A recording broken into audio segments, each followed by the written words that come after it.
बच्चों, जब दो सदिशों के गुणा की सोच डेवलप की गई तो उस समय ये पाया गया कि दो सदिशों का जो गुणा है वो अदिश भी होता है, दो सदिशों का गुणा सदिश भी होता है। ये किस घटना से हुआ? यदि वस्तु पर हम बल लगाते हैं और वस्तु विस्थापित होती है तो बल द्वारा विस्थापन की दिशा में किया गया कार्य चूँकि अदिश राशि है इसलिए अदिश कहलाया। लेकिन एक घटना आप यहाँ देख रहे हैं कि एक Q आवेश से आवेशित कण है और वह कण B चुंबकीय क्षेत्र में रखा है। आपको मालूम है B चुंबकीय क्षेत्र की इंटेंसिटी जो होती है वो एक वेक्टर क्वांटिटी है। तो वो मान लीजिए जैसा आप देख रहे हैं कि वो x डायरेक्शन में है और वह कण Q आवेश से जो आवेशित था वह किसी भिन्न दिशा में थीटा कोण बनाते हुए गति करता है। तो ये पाया गया बच्चों कि उस आवेशित कण जो Q आवेश से आवेशित हुआ है उस पर लगने वाला बल न B की दिशा में है न A की दिशा में है, बल्कि B और V जिस तल में है उसके लंबवत दिशा में उस वस्तु पर बल लगता है।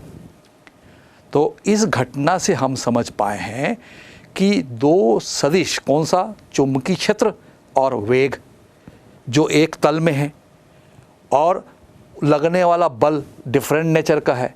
रिजल्ट मतलब F मिल रहा है लगने वाला बल। तो दो सदिश B और V का जो मल्टीप्लिकेशन है हमें एक सदिश राशि मिल रहा है। अब फिर देखा गया कि चलो एक प्रयोग करके देखते हैं कि इस कण पर यदि B की दिशा में यदि वेग होता, जैसे कि आप देख रहे हैं कि वो आवेश से आवेशित कण है और वह चुंबकीय क्षेत्र की दिशा B है, x की दिशा में है और वेलोसिटी भी उसी डायरेक्शन में है, तो उस पर कोई बल नहीं लगता। इसका मतलब दो समानांतर वेक्टर का मल्टीप्लिकेशन 0 हो गया। अब दूसरी घटना जो आप देख रहे हैं कि इस आवेशित कण पर जो B चुंबकीय क्षेत्र x दिशा में लग रहा है उसके अभिलंबत यदि वेलोसिटी में गति करता है, z डायरेक्शन में गति करता है, तो वस्तु पर लगने वाला, उस आवेशित कण पर लगने वाला जो बल है वो अधिकतम होता है।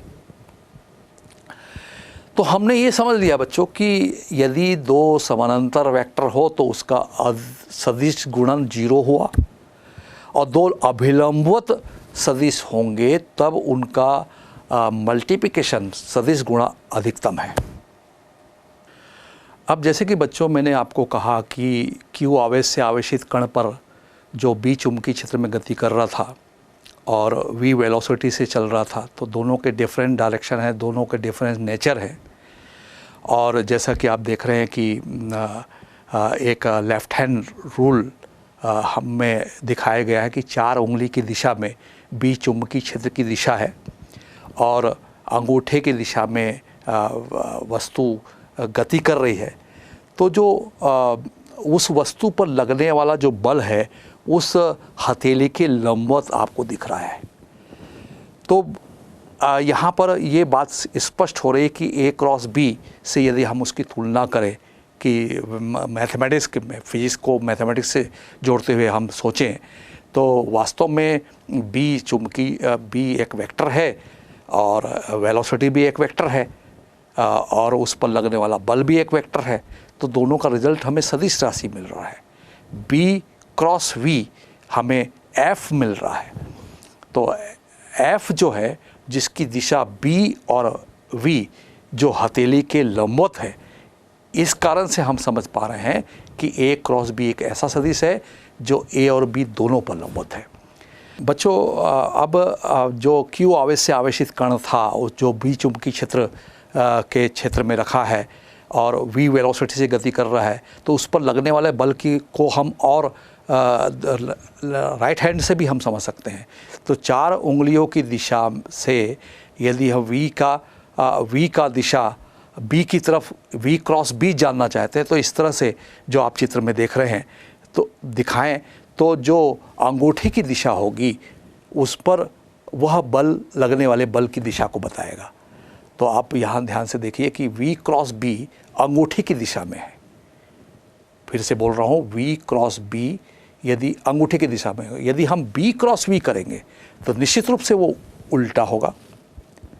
आप चित्र में देख रहे हैं कि यदि मैं V क्रॉस B करता हूं तो अंगूठे की दिशा में अप डायरेक्शन में लगने वाला बल है उस आवेशित कण, Q आवेश से आवेशित कण पर।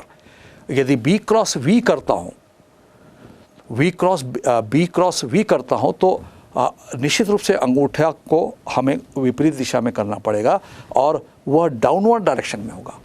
तो इस घटना से हम ये समझ रहे हैं कि A cross B is not equal to B cross A।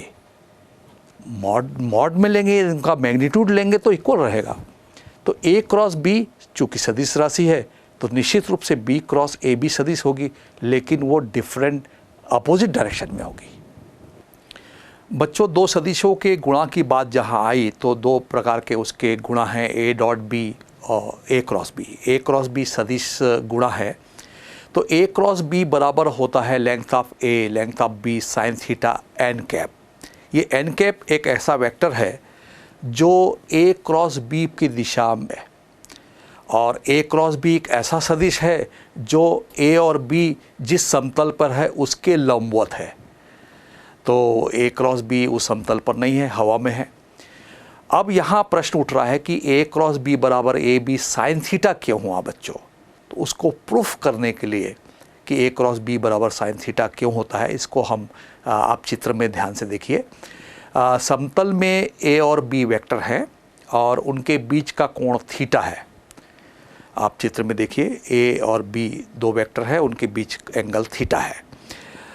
अब हम B वेक्टर को दो वियोजित भागों में बांटेंगे। B के दो रिजॉल्व पार्ट होंगे, B कॉस थीटा और B साइन थीटा, जो परस्पर लंबवत होते हैं, आपको मालूम है। तो B cos theta A vector के डायरेक्शन में है और B साइन थीटा उस B कॉस थीटा के लंबवत है।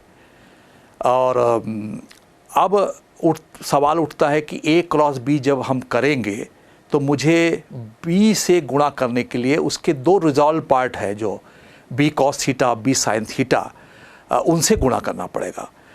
तो निश्चित रूप से B cos theta A cap हमें लेना पड़ेगा कि वेक्टर में बदलने के लिए। तो A cross B cos theta A cap plus B sine theta के डायरेक्शन में हमें एक यूनिट वेक्टर लेना पड़ेगा, वो है n1 कैप। आप चित्र में देख रहे हैं तो B sine theta n1 cap का A से क्रॉस गुणा कर रहे हैं।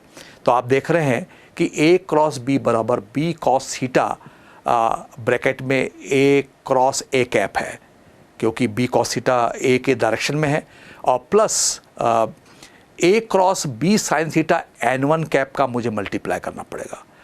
अब सवाल उठता है कि A का A कैप से मल्टीप्लाई जीरो वेक्टर आप देख रहे हैं, आप ध्यान से देखिए, अगला स्टेप जीरो है। वो ऐसा हमने जाना कि यदि Q आवेश से आवेशित कण यदि B चुंबकीय क्षेत्र में उसी की दिशा में V वेग से गति करता है तो उस आवेशित कण पर लगने वाला बल जीरो है। बच्चों, ये इसका मैथमेटिकल प्रूफ नहीं है हमारे पास कि दो समानांतर सदिशों का सदिश गुणा जीरो कैसे हुआ। ये फिजिक्स से हमने जाना, प्रैक्टिकल से हमने जाना। तो A cross B is equal to B cos theta into zero vector plus फिर दूसरा आप देख रहे हैं कि A cross B sine theta n1 cap. n1 cap B sine theta के डायरेक्शन में यूनिट वेक्टर है। n1 कैप पर ध्यान दीजिए आप। अब ये दोनों वेक्टर परस्पर लंबवत है। अब ये बात है कि दो परस्पर लंबवत का क्रॉस गुणा मैक्सिमम होता है। A यदि B पर लंबवत है तो उसका A cross B A B होगा, क्योंकि अभी हमको ये जानकारी है ही नहीं कि थीटा कहाँ से आया, साइन थीटा कहाँ से आया, तो वो अधिकतम है A B। ये बात कहाँ से पता लगी? जब Q आवेश का आवेशित कण B चुंबकीय क्षेत्र पर रखा है और V उस चुंबकीय क्षेत्र के लंबवत गति करता है तो उस पर अधिकतम बल B इंटू V लगता है। तो हमने ये जाना कि A cross B A B होगा। तो यहाँ आप देख रहे हैं कि हमें मल्टीप्लाई करना है A cross B sine theta n1 cap का।